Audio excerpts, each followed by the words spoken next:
We do it for the culture, we do it for the streets. Do it for the hood, yeah, we do it for the D. You on Real Rap TV. Yo, what up? This is man Young Dude. We're live on Real Rap TV. But anyway, we got a special guest in here tonight. When I say a special guest, I mean a special guest. You hear me? If you ain't familiar, I got my nigga Stretch Money in the motherfucking building. Make some noise, y'all, for Stretch Money. Yeah. What's up, bro? What's up, my baby? Shit, man. Listen, I wanna take it back, man. I wanna kind of take it back. You know, like 10, 12, 15 years. Come on. From now, like, you know what I'm saying? I got a good memory. Previously, for the people who don't know, you know what I mean? Like, it's a lot of people who don't know Stretch Money when he first hit the scene, sliding down one with posters and fucking the gas stations and the stores up. A lot of people don't know that part of the game, period. You know what I'm saying? You was one of the guys and y'all was one of the teams who did that shit. So, we gonna start from the beginning and tell the people how did Stretch Money get started with music. Like, just music. We're gonna skip past that. All the way back. Straight into it. We're gonna get straight into it. All the way back. All the way back. Like, you know, this story started like the age of 6. That's You know, back. this story, you know, you talk about Stretch loving music, Lil Darren loving music. We talking about Rakim, Microphone Fiend, MC Hammer, That's Barton Cable, 41 The Box. Stop. Barton Cable, Yeah. Jukebox Network. A lot of y'all don't even know what that is. You feel me? But go ahead. We talking that. If you talking about my love for the art, it started then.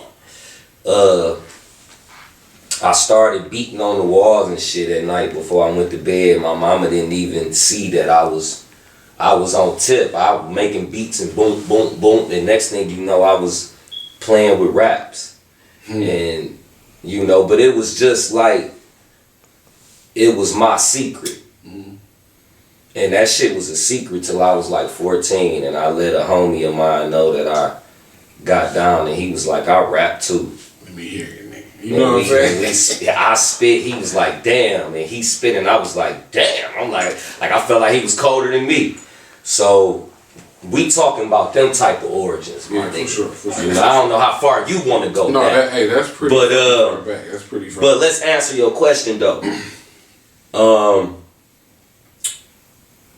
My first time going to the studio, I recorded a mixtape called Heat Rocks. I did that bitch in like 2 days. It was like 20 different freestyles, different beats. Anne-Marie. I rapped on Fantasia shit. All kind of shit. You're staying sharp. And well, I had getting sharp. Trying to get sharp. I had to go get another nigga beats. I couldn't pay for no beats. Crane had me do that. He took me to a nigga studio named Tuck.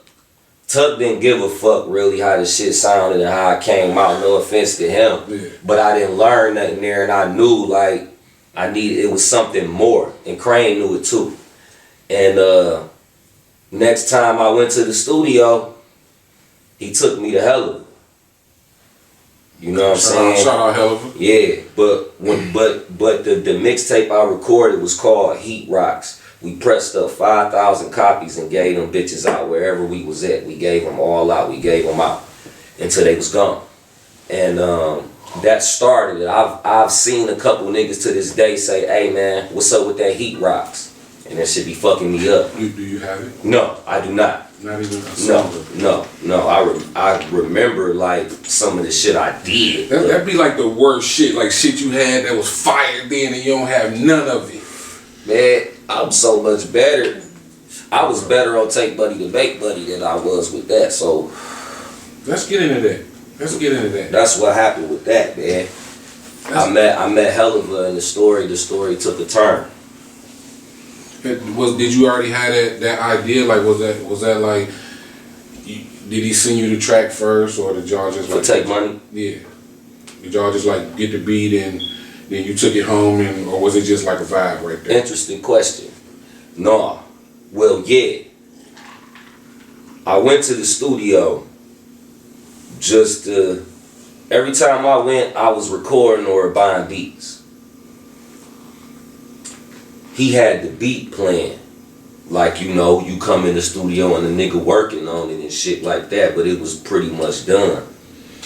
And I was like, Maze and Frankie Beverly. So it wasn't catered for you? I don't know. Right, you just heard it. That I don't know. But you gotta remember, nigga, I'm 19, damn, 20 at the time. You gotta think, like, I recorded that shit, it was a year later, almost, you know, 6 months before y'all got the finished product, you know, nigga, you know what I'm saying? Yeah. You know, back then, 6 months, we done recorded 30 songs, 40 songs. Nobody heard shit. You know what I'm saying? We used to record 40 songs and then pick the songs for the album back then. That's fucking crazy. Yeah. So, that nigga, that's like 5 albums now. Yeah. You know what I'm saying? For real. So what happened was, nah, bro, real shit. When I went in the studio and that nigga was playing with the beat, I knew that it was Maze and Frankie Beverly, and he fucking looked at me and was like, "How the fuck you know that?" Yeah, and it was like a thing. It was like, damn. And I think that made him want me to have the beat, and that's how it happened. So, when Take Money Make Money, when you finally put it out, like, did you know, like, it was finna take off? Fuck no. Fuck no, nigga. I wrote that song. I was working. Listen, this shit is so crazy. In the song, I say, last time I seen him, he was walking down Mac. When I wrote the song, I was walking down Mac. I used to catch the bus to my job, Howell Elementary. I was on papers, and my mama got me the job because I was on probation and shit. And I was literally catching the bus up and down Mac every motherfucking morning, going to that motherfucking school, and I wrote Take Money to Make Money at the lunch table in the lunchroom. Cause I was the nigga that I used to help pull the tables down sometime. I pulled the tables down early before lunch, and I wrote that shit. So who did y'all get the record to first? Like, cause back then it wasn't no social media, you had to do that footwork. You had to get your ass out here and work the record. We gave that bitch to everybody. We stood outside of FM 98 until we got in. We got a meeting.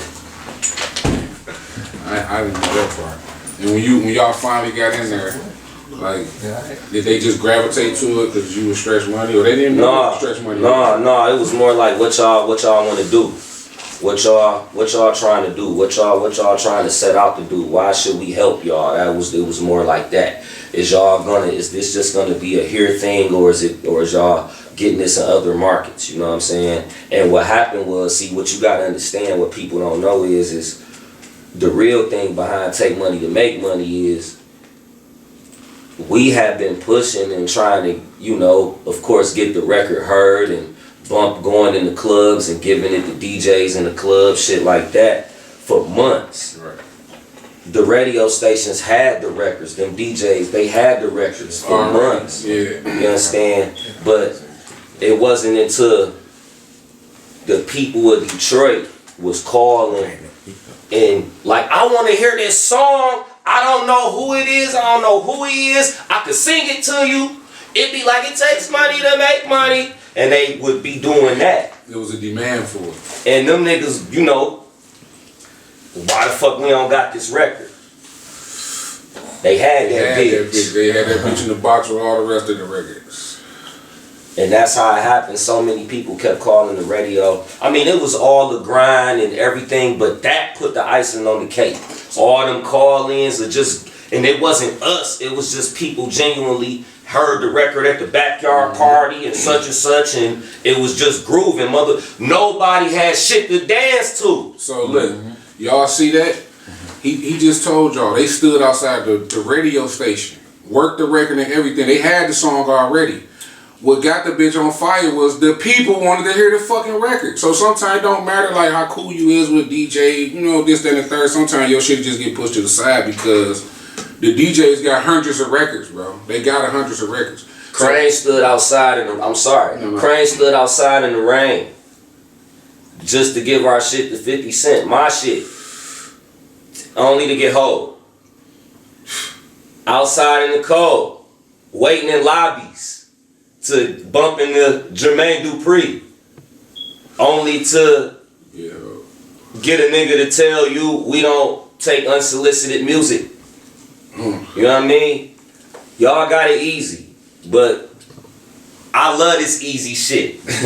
Cause it's a way for the real niggas who hustle and got in the mud with this shit. We from a different time. Nah, it's easy. I'm cool. So back to the take money to make money. Now the record is bubbling. They have to play this record. They have to play it. It's fire. Mm-hmm. So now Stretch Money is born. Like born. Yeah. At what point did you know like you had some shit? Like when you knew the demand for that record was crazy. Like how was that feeling? Well, I knew I had some fire. You understand? But I just didn't know that people was gonna gravitate. I didn't know it was gonna take off. I had no fucking idea of what like the next level.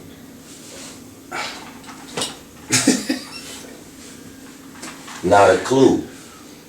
So my whole thing when I came into this shit and making the music and I listened to what was out and this, I just felt like, nigga, I'm about to make some raw shit. These niggas who out ain't fucking with me. That's how I felt. Period. As you should. It wasn't like I was against nobody. It was just like, this what you listening to? Why these niggas got all this money? This shit sound all raggedy. No, none of this shit makes sense. So I set out to make some raw shit and it just kind of happened. I ended up with the best nigga I could be with. Period. The best niggas, hell of a sick notes, wit, pep. Like credible niggas with some of the most impeccable sound in the city. Yeah, so look, you bubbling. Bubbling. And you shaking shit because you doing every fucking thing for like summers. Mm-hmm. Summers. You go to jail. If we could touch on that, like, you don't really gotta get into detail about it, but you go to jail. For how long? How long? 3 years, right? What was that like? Like, from going to Stretch Money to Darren, you ain't even Darren in there, but you a number. Like, what was that like going from that to that? Man. Hey, it's so crazy because I done forgot that number all them times I had to write that bitch on that mail. I thought I was going to remember that bitch my whole life. I don't remember that number. Man, listen. I never thought that shit would be a part of my story.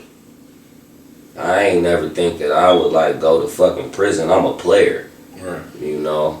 My hustling traits and ways of getting money in the streets was just fucking with niggas and selling bowls and middleman and bowls and shit like that. Who goes to jail doing that?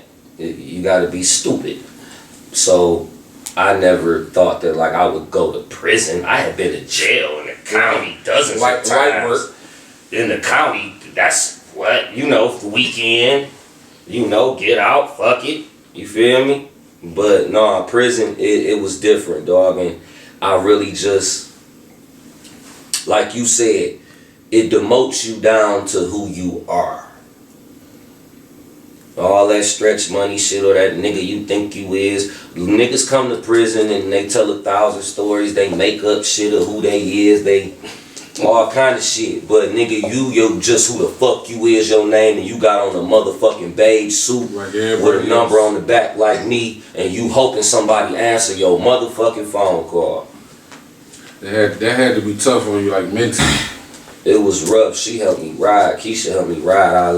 Shout out Keisha for holding my man down while he was down. Yeah, she still holding him down. Like she rolled. Like she rolled. That shit was for real. Like that shit get real. Like nigga, it was like times when I couldn't talk or see my daughter or get a picture of my baby from the mother of the child. Yeah. And she sending me pictures of my baby. You understand? It'd be like that. But to be in that type of scenario, the crazy part is, as much as God set me down, as much as I had to just get into me and work on myself, nigga, I'm out there in Ohio and I'm hitting the yard and niggas like, Stretch just touched this bitch. Fuck you mean?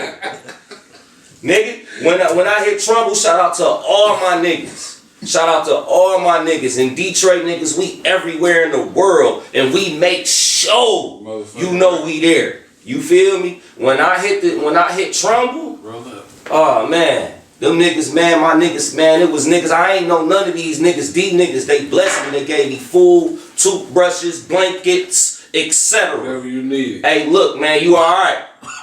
You good? You a legend, nigga. So you know, that shit was real. It was a hell of an experience, man. When I was in Lorraine, I got into a scrap with a white boy. He tried me. I ended up in the hole. When I went to the hole, you know, when you go to the hole, it's slow for you. It ain't nothing, no phone calls, nobody helping you. You locked in the room. It's 23 and 1. So was you stressing? Look, it was a D nigga in there. Sent me a care package through a security guard. Shout out to my nigga Ira, I love you, big blood shit. What's up, Hat? Yeah. Man. Pull. Real pull. And put in for me to come get over there with him. When he get out, send him with me. He alright. He be alright. Real nigga shit. So jail was a motherfucker, but it was just real nigga shit the whole time for me. And like, you know, I went through a lot. I lost my best friend in that bitch. You feel me? Like, shout out, may rest in peace. You know, I feel like if I was in the street, that shit wouldn't have happened to him. But, you know, yeah, jail is a bitch. Prison is a bitch. Yeah, so we home now. Yeah, we home. We home. Now, when you get home, shit changing. The music definitely has changed. Like within that 3 years, you know what I'm saying? Shit has changed. When you come back home, just me knowing you personally with this music shit, like I know it's a real love for this shit. You know what I'm saying? So when you come home, shit changing. It has changed, not changing. It changed like twice. I was gone. Did you have like? Was it like, damn, what am I about to do, or like, how am I about to fit in, or I'm finna take it back to what I was doing? You know what I'm saying? Like, what was that? I definitely wasn't in fear. I was just like, nigga, I can't wait to get out here and just do some raw shit. So I wrote Salute in the halfway house, and I shouted everybody out. Everybody that I knew about and was told about. You know what I'm saying? Everybody that I felt like just, it was politics, you know what I'm saying? It was a buzzworthy play, a strategy, you know what I'm saying? You know, it worked to a certain degree, and it just did what it did. But it's, you know. How do you fuck with like any of the newer cats? You OG, whether you accept that or not. You Debo over his fucking phone's going off. We told him to silence the phones. Nigga shit. You see this shit? Anyway, do you fuck with like the newer generation? Because you OG, like I said, you OG. I love it. Like, what's some of your favorites? Like some of your right now from here. My favorites. That Peasy motherfucking back end shit was my favorite for sure. I fuck with Ray. I like Ray. Ray nice. He's smooth. I like a nigga that don't nobody be talking about too. It's a nigga. It's a couple niggas, man. I like Project Pacino like a motherfucker. Shout out Project. I like motherfucking you know, Sada just, you know, you can't deny his craft. Yeah, he one of the special ones. It's a few niggas, you know, I like them. I like everybody. Like, I like everybody's shit for real. Like, I used to be like, huh, what? But now I've gained the understanding and realized that shit is this new wave of shit is a culture. I'm glad you and said a lifestyle. Because they feel like the younger guys feel like the old niggas haters, or you know what I'm saying, the older niggas is haters, or they don't fuck with us, or they don't fuck with us. I hate the young niggas that don't fuck with me, or the young niggas who call me old. I was younger than y'all before I started this shit. You know what I mean? Cause a nigga 30 and up don't mean he old. It just mean he'll smack the shit out you harder than you would. Probably the grown man strength. Grown man strength. So where we at today? Today you got a let's get to these albums you got out. Talk to me. You got the villain. I personally like the villain. I love the villain. What brought the villain on? Like, what made you? Did you feel like a villain? Like, was you meaning like these motherfuckers in this city they ain't fucking with them? Oh yes, absolutely. They ain't what? Let's talk about absolutely. The villain. For those who don't know, the Villain EP is out now. The villain is exactly what it is. I am the villain. I am the one that niggas is scared to be friends with. I am the nigga that niggas don't want to talk to, be seen talk to, but they fuck with me in secrecy. I am the loner. When I show up, I'm by myself or with my woman. Harley Quinn shit. You feel me? That's just the way it is. And the villain ain't in a rush to be friends. Fuck you, man. Look, you actually, nigga, you turned your motherfucking hair green. Indeed. Green. Because Jack Napier turned this hair green.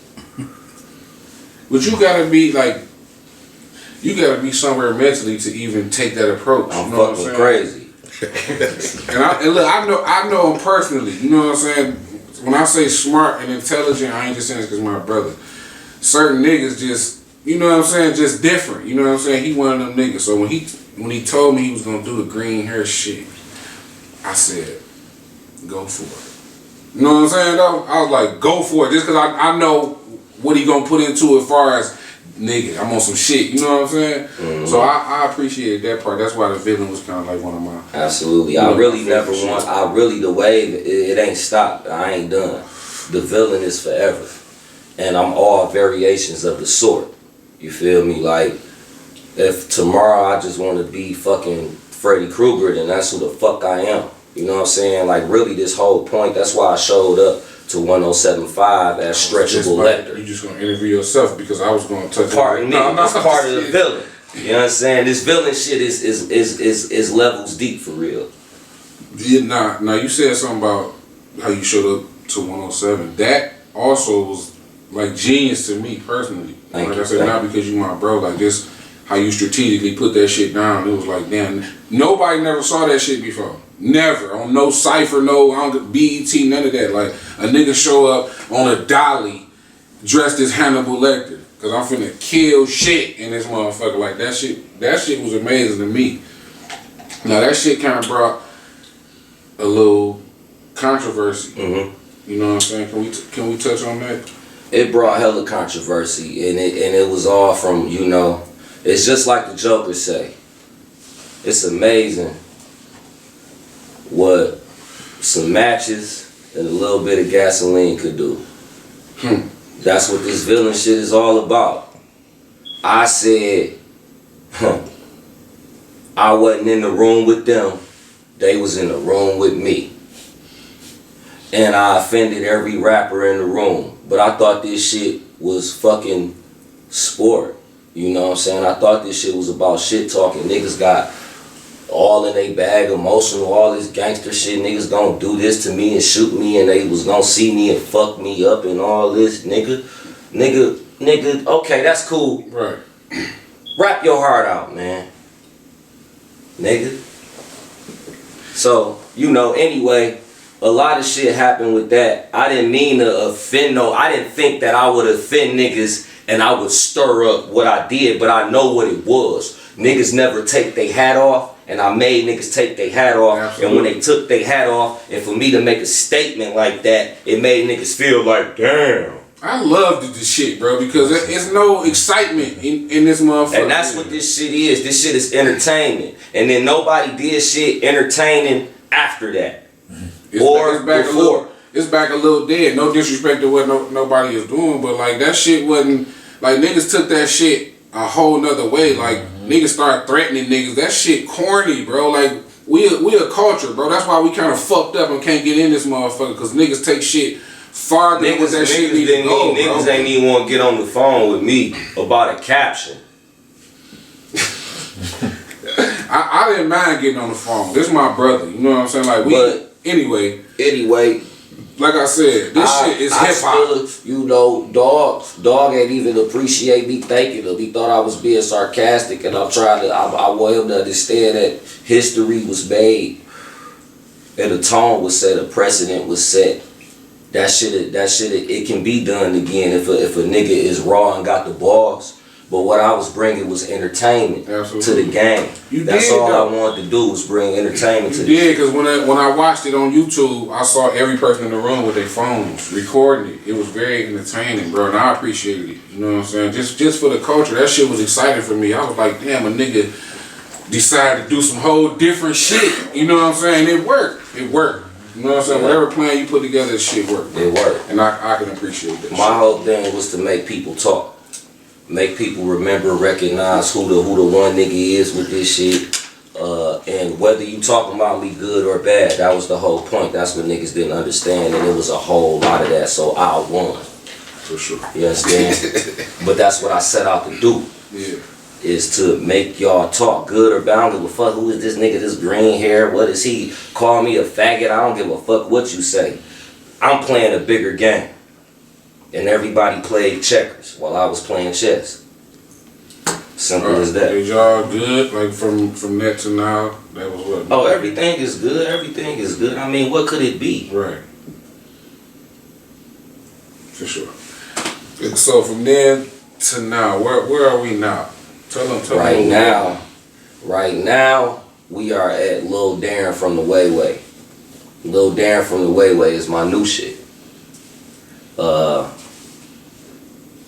It's actually a quote from the 1075 Cypher. One of the most quotable lines, most noticeable lines from the Cypher. I ain't come for no play. This Lil Darren from the Way.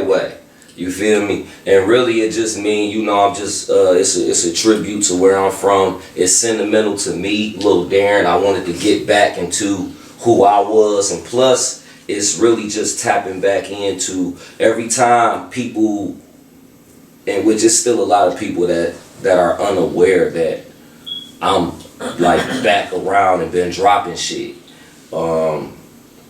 This one is for everybody who missed that sound, that feeling of the first one. Back to that street shit. Everybody know that I'm the niggas call me the Jada Kiss of Detroit, Kendrick Lamar, shit like that. So I just wanted, with Lil Darren from the Way, I wanted to take it back to the streets and show niggas that I can still bite like that too. For sure, absolutely. So look, with that, actually, you didn't tap into it, and I didn't tap into it, I'm sorry. You was acting in a movie. Talk that shit. I saw you post some clips on your Instagram when you acting in a movie. What's that about? Tell me about that. I got another side to me. I should have been an actor probably instead of rap. I might be that good. No. Acting is just some shit that I love. I just study actors and shit. And the crazy part is, my first time acting in a movie, I got a chance to kill a nigga in like an opening scene. And like, that's what I picture myself doing. Like, I want to drop a nigga as soon as the movie come on and it's me. And that's what you doing in the fucking movie. Memphis Bleak State Property shit. Yeah, so I'm acting in the movie, 2 different movies. The Detroit 80s Part 2. I'm an 80s hitman alongside with Big Hurt. Big Hurt. And then I'm in another movie, shout out to my dog Twin, the Detroit Cable Connection. It's about a cable guy who hustle on the side. And you the cable guy? No. I'm a nigga buying some bowls from the cable guy. Okay. Yeah, Detroit Cable Connection.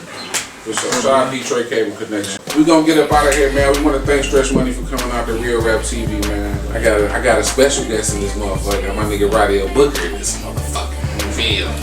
But yeah, man. Stay tuned in. Follow us on YouTube at RRTV Detroit.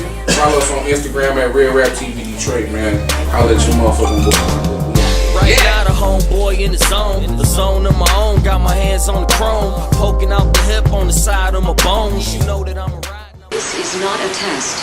This is your emergency broadcast system.